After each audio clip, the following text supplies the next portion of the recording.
Really?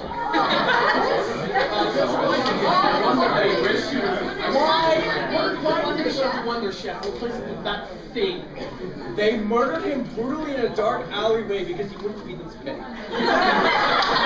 They replaced him with Wonder Chef.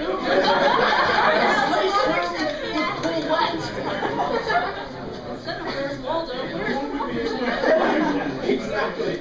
Just walk through the room.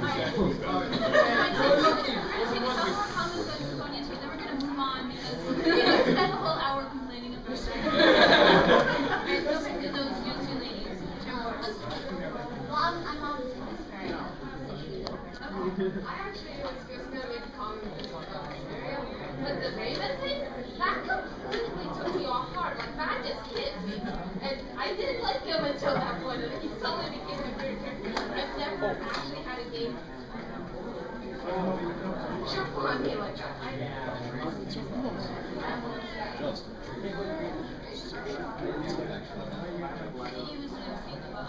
love Raven the second they got the key for Harry. I was like, he's my new favorite. He better come back.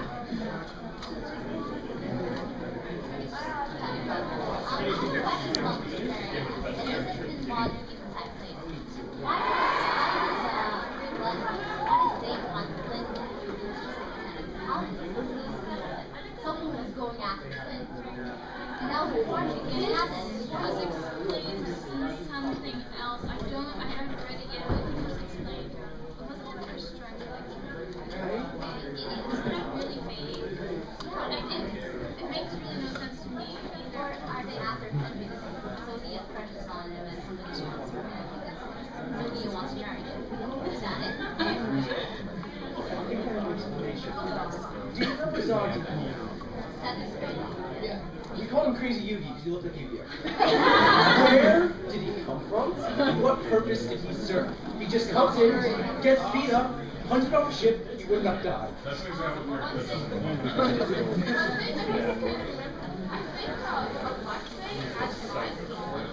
you need to know. Yeah, and he could have seen Flynn as a threat because Flynn he was climbing to the right with the chop and he was low light.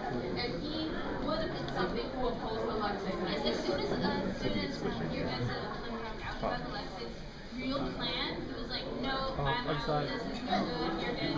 But he was up until that, he was basically just Maybe Alexei just foresaw that he would be a problem if he found out the truth. If I might raise a point on that, Flynn was actually quite close to stealth. He does have historical limitations. Yes, that's true. So, by Flynn being alive by his connection to stealth, he would have considerable power beyond that. Stella at that point was also she didn't do it. Yeah, but if he found out about it somehow and Flynn started telling Estelle, we gotta deal with this, we gotta deal with this. I also heard that Alexei could have had that. I know the history. I never talk about this history. No, but I think she did. They probably never say what would be explained. That makes sense. Alexei kills Flynn. Estelle gets really sad and depressed. Alexei comforts Estelle, like, oh, so sad, so sad. And then basically gains her trust even further than just like, oh, a castle guard. It's like basically look to him as like maybe father or big brother kind of thing. And then he can just like mind control powers, control the world. That's what he did. So, moving on from this.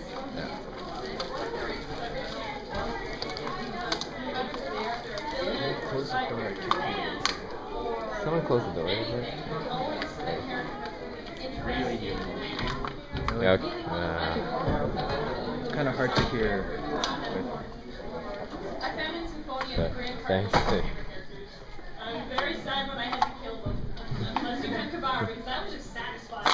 Yeah. Feel the pain, fear your feet. Great line. I was so sad about the frames at Cesco.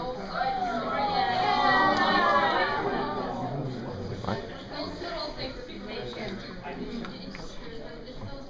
It's the little things that make it. It's the little carryovers between game to game to game to game. Like how Marta has a little Mew thing on her bag. Her bag is Okanagan. Yes, exactly. Still Everything is kind of there's little in jokes all the time. Let's just say his hair on. Yes. Is it? In Abyss, but there's like Oh, and yeah. and the bird. You can get a lot of And also, yeah, you get like a crest of nugget. It's like the crest doll you get at the beginning of it. I'm not sure if the Xbox version happened. The PS version of Asperia, there was like a retro costume for every single character. Yeah. yes. Yeah. Oh, yes, Like, yes, like- that's like- right. That was yeah. just in the Japanese version. That was a special pre-order. My sister got it. No, not just those. Like even just the game itself. I didn't have it. I just bought it as is. Those costumes. Like, are you second way through? No. I forget the exact condition. Beat the tournament mode. I think 200-man melee or something. Yeah, oh yeah. Each character unlocks their own costume. Like I think. You have Mao, you got Yeah. those ones. I remember all the Judith became Rudy. Walter and Rita. Yeah. They're really Yeah, everyone had their own. So that was one PS and if you get all of them, they all basically, if you get a skill where they all go insane and start acting as the character dressed up as. And nothing happens to Flynn because he gets Blizz's costume. There's a lot of people by that door. We have some space up here if some people want to move up. Why not?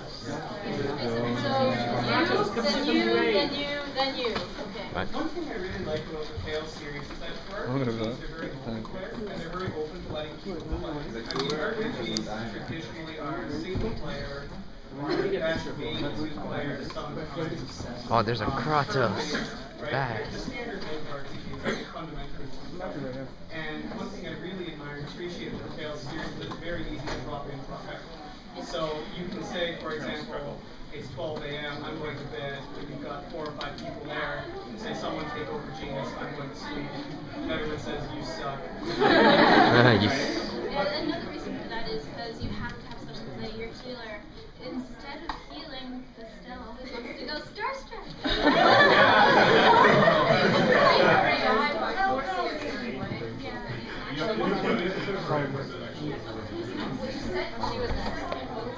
And then you just make sure you always make it.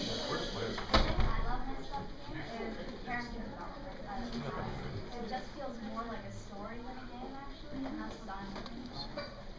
It's true. It seems, like I said, every character has a backstory.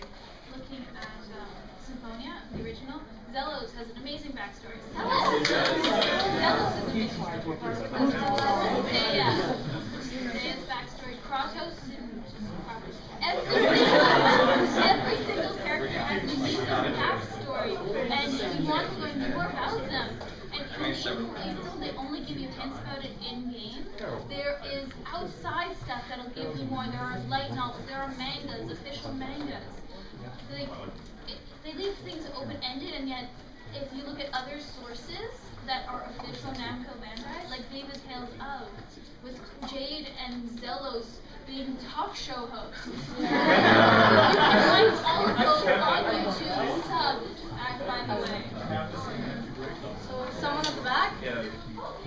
What I really loved about like Vesperia is usually whenever you play like any of the Tales games, the main character is like, oh, the bad guy did something bad, but I'll let him go.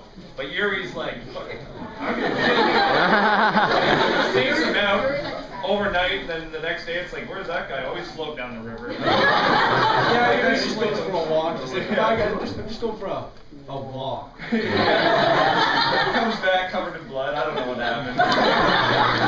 It's tomato juice. Yeah. It's tomato juice, that dead guy over there. Not that fun. Technically, he didn't kill you. Or is dead. He made him Because walk we're in. anyways. Yeah, that's right.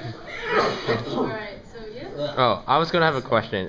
It's more about character, but Vesperia, well, in my opinion, I played the Xbox version. It feels a little rushed in story and character. Like Yuri, he starts off with a really deep hatred for the Empire, but after he reclaims the Blastia, like what happened to his hatred towards the Empire? He still dislikes the Emperor. He doesn't dislike the Emperor. He dislikes rich, snotty, prissy nobles. My sister, you're here. Sarah, you here?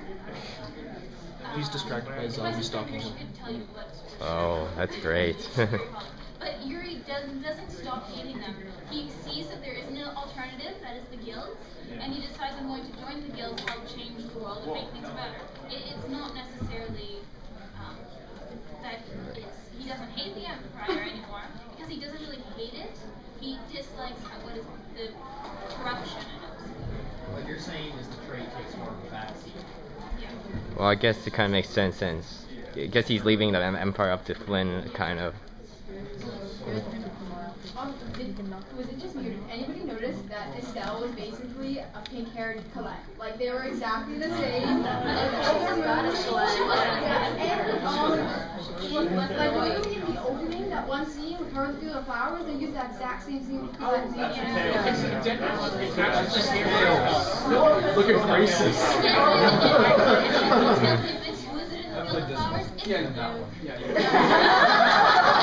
I thought Tyr was in the flower. Racist. Flowers everywhere. Tyr and Abyss. Well, one thing I liked about Estelle over Colette is that when Estelle realized that she was gonna like die for the world, she's like, wait, can we try to find an alternative first? Like, yes, let's not die for the world. Estelle's like, please don't do this. Colette?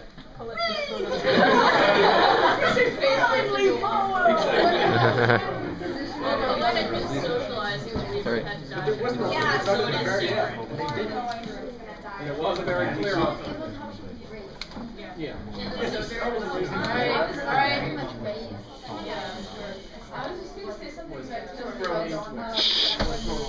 character development. I really loved that every one of the main characters had an opposing character in the God Generals that just amplified the character development just throughout the game, and I really respected that. And depending on how you look at it, some of them have multiples. Like Luke technically has Van and Ash. I mean, distance. Doesn't mean distance.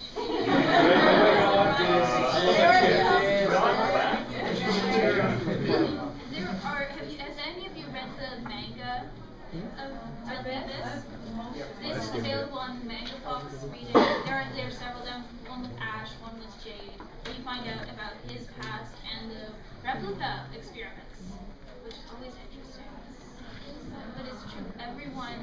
What I love is that not only do they have the God General opposing them, everyone has a second name. Yeah. Everyone has a second name. Oh, except for technically Luke, which is otherwise, I guess, replica. But everyone in there has second names. Anyways, who was behind up? Who was that?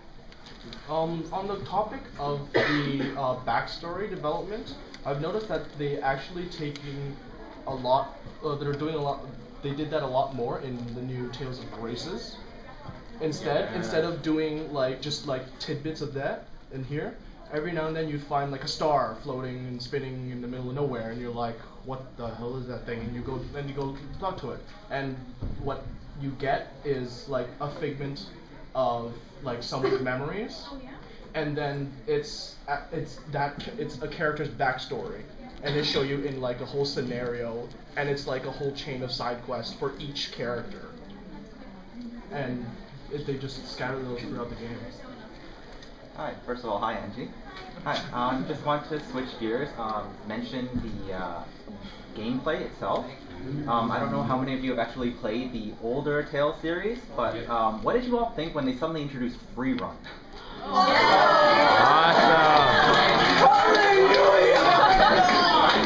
256 line battles. In the past, you play Eternia, and you're getting pummeled into the corner because the game doesn't like you, and you just happen to get spell pummeled in the corner. And in Symphonia, you want to run around something, but you can't do that. You want to run straight for them. I have a little comment about yours. I didn't realize free run until I fought Van. Really? So basically, I kind of just crushed him. Well, 2D bad gameplay. When they first put in Abyss, I thought it was more like, it felt like they threw it in last minute. I found the game more fun not to use because the game was just way too easy. Totally agree. It depends on which character you're playing. If you're playing a melee character, yeah, you